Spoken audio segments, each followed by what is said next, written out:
Assalamualaikum warahmatullahi wabarakatuh. Kali ini bersama saya Bu Zakiyah Fatmawati kita akan belajar pendidikan agama Islam dan budi pekerti, yaitu tentang aspek akidah.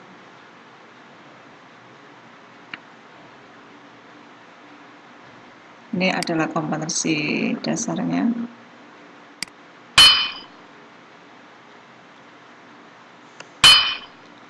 Pengertian iman kepada kitab-kitab Allah. Jadi hari ini kita akan belajar tentang iman kepada kitab-kitab Allah.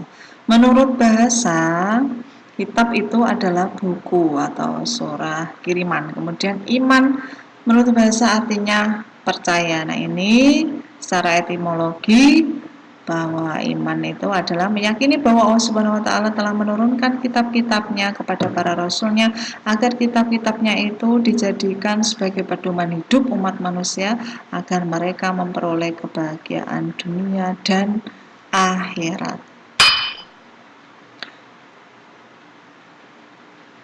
Kitab-kitab Allah Subhanahu wa taala sebelum Al-Qur'an ini yang wajib kita imani. Ada Taurat diturunkan kepada Nabi Musa alaihissalam, kemudian ada Zabur diturunkan kepada Nabi Daud, kemudian ada Injil kepada Nabi Isa, kemudian ada Al-Qur'an kepada Nabi Muhammad Rasulullah SAW, dan ini menjadi kitab Allah yang terakhir yang wajib kita imani.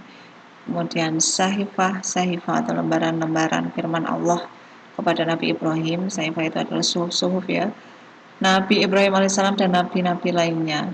Hukum beriman kepada kitab-kitab Allah ini adalah fardu ain. Apa itu fardu ain? Wajib bagi tiap-tiap mukmin yang beriman.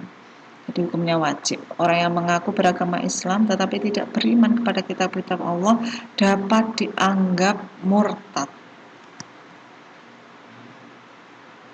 Ini ada cara mengimani kitab sebelum Al-Quran secara ijmali, kemudian kitab Al-Quran secara tafsili. Kemudian kitab Taurat yang disebut Old Testament atau perjanjian lama, berisi kitab kejadian, kitab keluaran, kitab imamat atau kitab bilangan atau kitab ulangan. Kemudian di dalam kitab Zabur yang disebut Mazmur yang berisi 150 nyanyian yang disenandungkan Nabi Daud alaihissalam, berisi nyanyian kebaktian untuk memuji Tuhan, kemudian nyanyian perorangan sebagai rasa syukur kepada Tuhan, kemudian ratapan jemaah, kemudian ada ratapan dan doa-doa individu, dan juga nyanyian untuk para raja. Ini tentang Injil. Di dalam Injil itu adalah kitab yang diberikan kepada Nabi Isa. Kitab Injil sekarang berbeda dengan Injil yang diberikan kepada Nabi Isa terdahulu. Injil sekarang disusun oleh murid Nabi Isa yang sudah dimasukkan karangannya ke dalam kitab Injil. Mereka itu adalah Matius, Markus, Lukas, dan Yahya. Kemudian Injil tersebut dinamakan menurut pengarangnya, yaitu Injil Matius, Injil Markus, Injil Lukas, dan Injil Yahya. Nah, bagaimana sikap kita atau perilaku kita beriman kepada kitab-kitab Allah tersebut yang sudah saya sebutkan? Yang pertama adalah mengakui dan menghormati kedudukan kitab-kitab Allah sebelum Al-Quran. Kemudian di dalam surat Ali Imran ayat 4 sampai 3 dan 4 ini dijelaskan bahwa A'udzubillahi minasyaitonirrajim wa anzalat Taurat wal Injil, kemudian min qablu hudal linnas. Dan dia Allah menurunkan Taurat dan Injil sebelum Al-Quran menjadi petunjuk bagi manusia, dalam surat Al-Imran ayat 3 sampai 4. Kemudian yang kedua adalah sikap perilaku kita harus meyakini dan mengakui bahwa kitab suci Al-Quran merupakan kitab yang paling utama dan paling akhir diturunkan. Kemudian yang ketiga adalah meyakini dan mengakui bahwa Al-Quran merupakan pedoman hidup untuk seluruh umat manusia. Kemudian yang keempat adalah menjalani hidup hanya untuk beribadah, menyembah Allah Subhanahu wa taala. Setelah kita belajar tentang mengimani kitab-kitab Allah, selanjutnya kita harus tahu fungsi beriman kepada kitab-kitab Allah. Yang pertama adalah mempunyai iman yang kokoh dan tangguh. Kemudian berada dalam hidayah dan petunjuk Allah, kemudian taat beribadah kepada Allah dengan benar, kemudian menumbuhkan sifat sabar, syukur, dan jauh dari sifat sombong, kemudian bersikap optimis dalam hidup. Kali ini kita akan mengetahui hikmah beriman kepada kitab-kitab Allah Subhanahu wa taala. Setelah kita mengimani tadi, maka ada hikmah yang akan kita dapatkan. Yang pertama adalah mendapatkan pahala dari Allah Subhanahu wa taala. Kemudian yang kedua adalah menjadikan Al-Qur'an sebagai pedoman hidup sehingga akan memperoleh kebahagiaan dunia dan akhirat. Dalam surat Al-Baqarah, A'udzubillahi minasyaitonirrajim. Wa basyiril ladzina amanu wa 'amilus sholihati anna lahum jannat.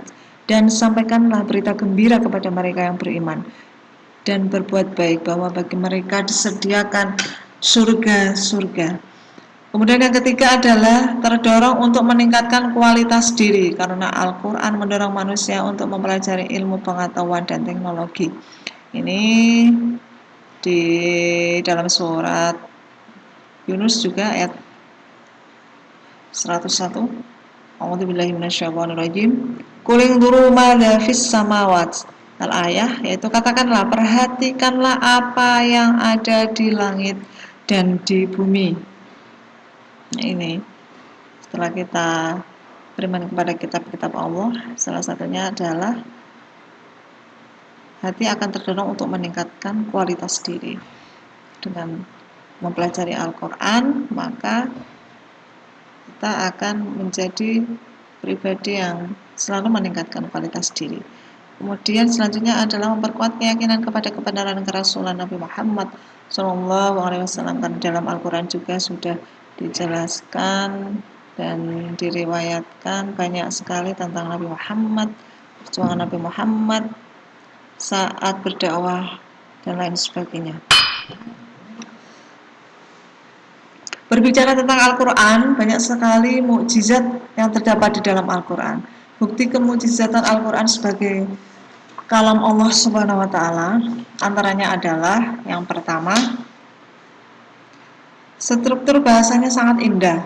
Sampai sekarang tidak ada yang mampu menandinginya. Kemudian terdapat isyarat ilmiah yang terkandung dalam Al-Quran. Ajaran-ajaran Al-Quran sangat lengkap dan sempurna sesuai dengan situasi serta kondisi yang berlaku sepanjang zaman. Kemudian adanya ayat-ayat yang menjelaskan masa-masa yang akan datang, yang berada di luar jangkauan akal manusia dan yang akan dialami manusia seperti kehidupan di alam barzah dan alam akhirat. Ini sebagai buktinya bahwa jauh sebelum teknologi itu muncul, ternyata di dalam Al-Quran sudah ada ayat-ayat Al-Quran yang berhubungan dengan ilmu pengetahuan dan teknologi.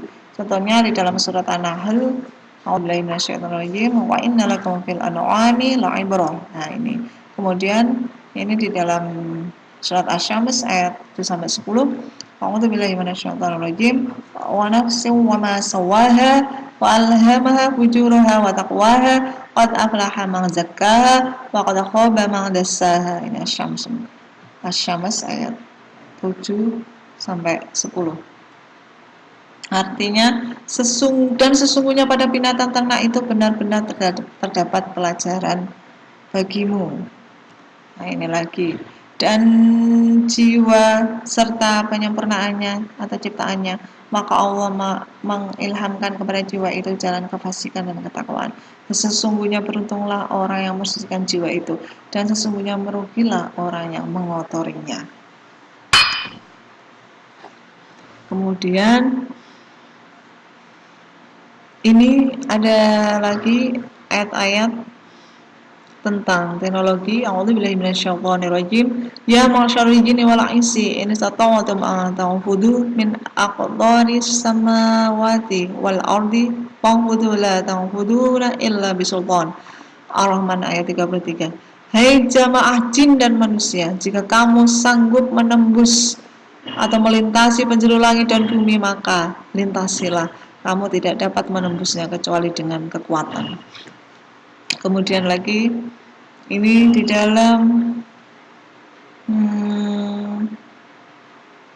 ayat lagi yaitu wa huwallazi khalaqas samawati wal arda fi sittati ayyamin wa kana 'arshuhu 'alal ma'i liyabluwakum ayyukum ahsanu 'amala wa la in qulta innakum mab'utsuna min ba'dil mauti la yaqulanna alladziina kafaru in hadza illa sihrun mubin.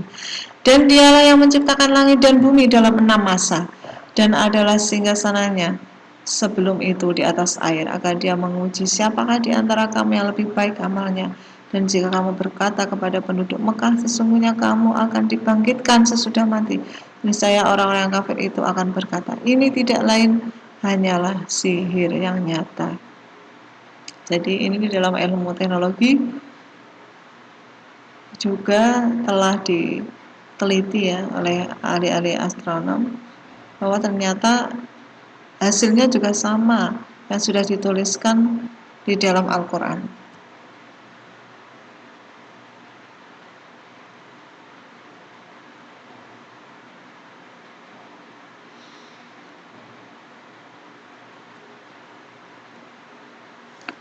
Cukup sekian dari saya. Mari kita tutup pembelajaran kali ini dengan membaca alhamdulillah bersama-sama. Alhamdulillahirabbil alamin. Wassalamualaikum warahmatullahi